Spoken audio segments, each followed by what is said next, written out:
Think your imagination has limits?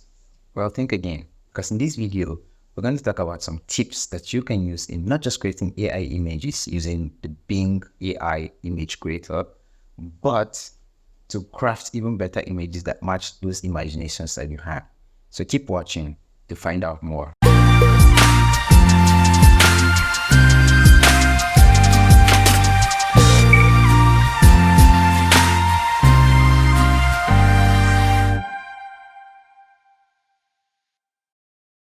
Tip number one, be as descriptive as possible when creating your prompts, because the more details you give the AI, the more details it brings out. Let's give an instance. Assuming I want to have an image of a flower on a table and I don't specify the kind of flower I want, then it's just going to assume I don't need any kind of flower. So if I want roses on a table, I have to specify that I need roses on a table. Get that? Tip number two, use natural language when giving the prompts to the AI. Imagine you're talking to a human being whom you are so desperate to be able to imagine what you have in your mind. So you don't use code, right? When talking to someone, you use natural language. And that's exactly what the AI needs, to be able to assimilate and know, okay, this is what this person wants and this is the output that's needed from me. Tip number three, avoid using ambiguous statements that could have several other meanings, because you would just end up confusing the AI and probably not getting the result you wished for. So if you are giving an instruction, make sure you find the word that has just that meaning, or a word that closely describes whatsoever it is that you want to describe. Tip number four, describe the style, the medium, and composition of the image that you want when relevant. For instance, I can't just tell the AI, hey, produce the image of Mona Lisa, and I don't specify that it's a painting. So it could probably just bring out a painting because Mona Lisa is so popular. But if I want an image similar to Mona Lisa's style, so I have to specify that I need it in Mona Lisa's style, or I can just say painting, or I can just mention any other description that specifies the style of image that I want. Tip number five, request variations of the same concepts and the same information you've given the AI, just to see different interpretations. This could be helpful because the AI gives you several responses in different styles and different ways that could represent what you're giving it. So you could like the variations in the third iteration better. So if you when doing this, you don't really need to retype your prompts. You just need to request for the same variation of the same prompt that you've given. Tip number six, always adjust the image size to your needs right from the prompt you're giving it. Because let's say I want a landscape image and I just tell the AI to produce an image and I like the result. Yes, there's some generative tools that you can use to fill up places, but then it's not going to look as original as it would be when you have given it the prompts from the initial stage.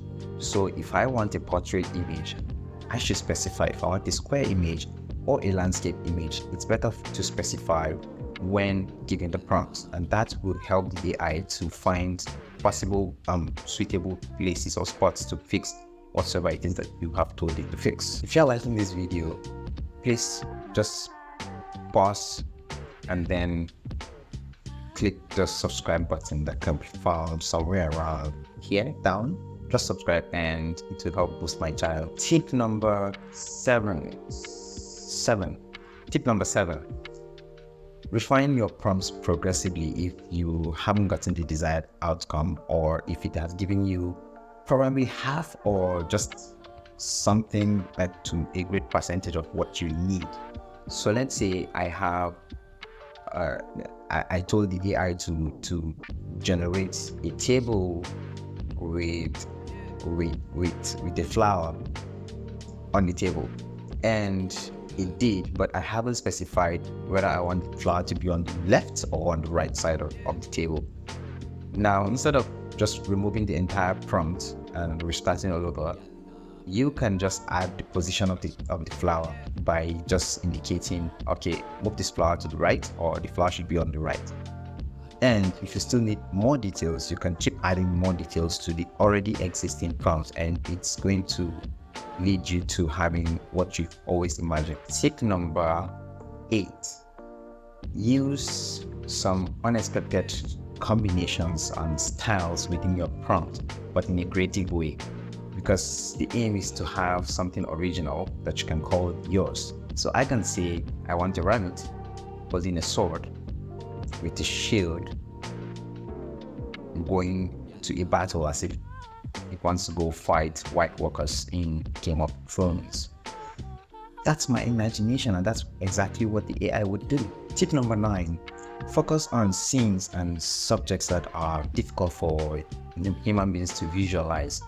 And your aim is to make sure that imagination that you have, someone can see it visually. So you can add more refinements and more details to the prompts to indicate, I want the background to have some cloudy effects, and I want the background to have some grasses that aren't green but are purple. And this is me just imagining something random, but you get the point. Tip number 10, always evaluate the AI's limitations in form of what it would accept as ethical, or what it sees as unethical, or what it sees as dangerous, or just something that is not possible.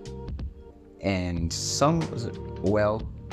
the AI would actually even tell you that, hey, I'm not allowed to give you results like this. But if you in situations where the AI doesn't tell you such, then it might decide to give you a less dangerous option. And let me give you an instance. Let's say you have a gun.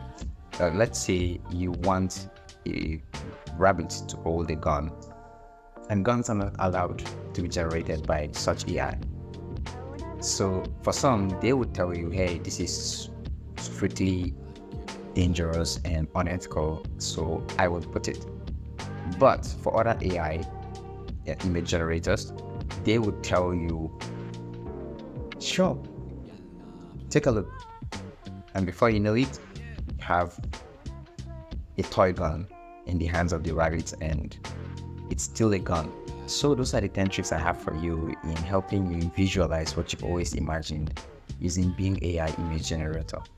Let me know which one you prefer, or which one you have been using, or the one you never knew having. Just indicate in the comment section. And if you like this video, don't hesitate to click the like button and subscribe.